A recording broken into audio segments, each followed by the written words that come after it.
In today's Breaking Views, 2012 was some year for Mario Draghi, but his actions will have to speak louder than his words in 2013. And moody, grungy and stroppy, the 21st century turns into a teenager in 2013. With me now is Breaking Views assistant editor Robert Cole. We'll come to moody, grungy and all the rest of that. That's you, right? No, that's you, isn't it? Oh, I see, sorry. Yeah. We'll come to that in a second, but first, Mario Draghi, your piece today says he has three big challenges. What are they? Well, the three. The first is to sort of sort out this outright monetary transaction, this bond buying. See where that's going to go. The second thing is to organise the banking supervision. And the third thing is to press for some real proper structural changes within the economies. Now, none of these issues is new.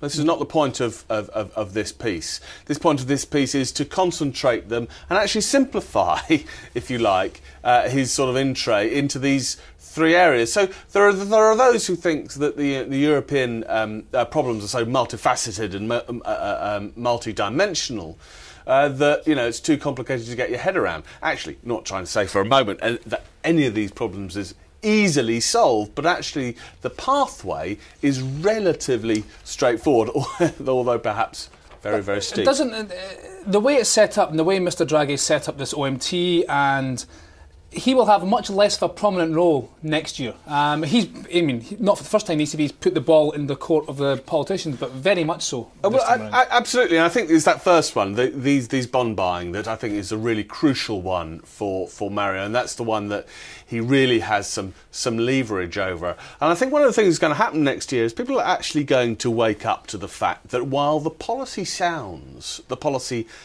as outlined by Mario Draghi, what was his words? We'll do everything it takes to save the euro. That sounds very similar to what they've been doing in the States, what Ben Bernanke has been doing. But actually, and at base level, there is some commonality. But actually, in reality, I think that the European policy is vastly different from the US one, because in the US they are buying bonds, they are printing money. In Europe, they're not doing any of that. They're saying if it comes to it, we will. Mm-hmm. But I think one of the things is that actually that we may see 2013 unfold, and actually Mario Draghi's biggest action is to not do very much at all. Of course, policy making in Europe is slightly more complex than it is in the States, although that's been challenged by the fiscal cliff debacle. Let's move on to on the 1st of January, the 21st century turned into a teenager.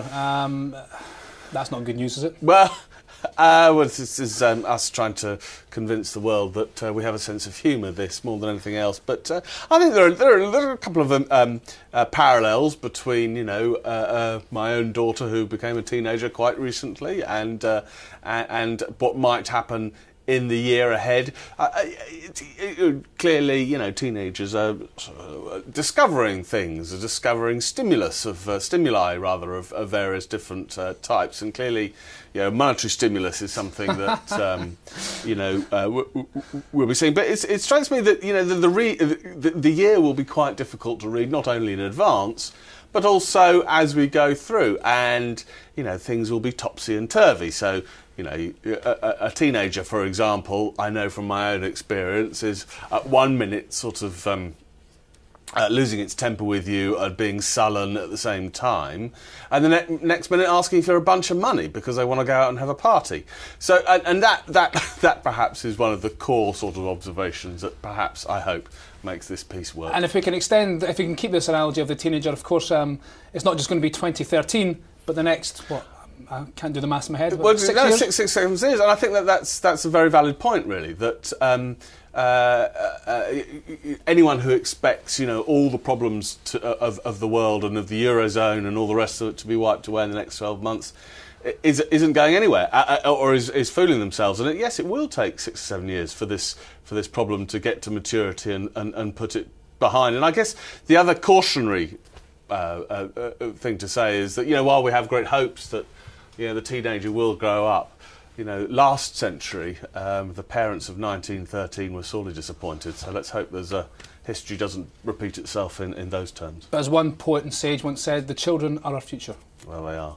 Indeed. Robert, thank you very much. That was Robert Cole. For more agenda-setting financial insight, watch our US Breaking Views show every day at 12:30 Eastern, 17:30 GMT. I'm Jamie McGeever. This is Reuters.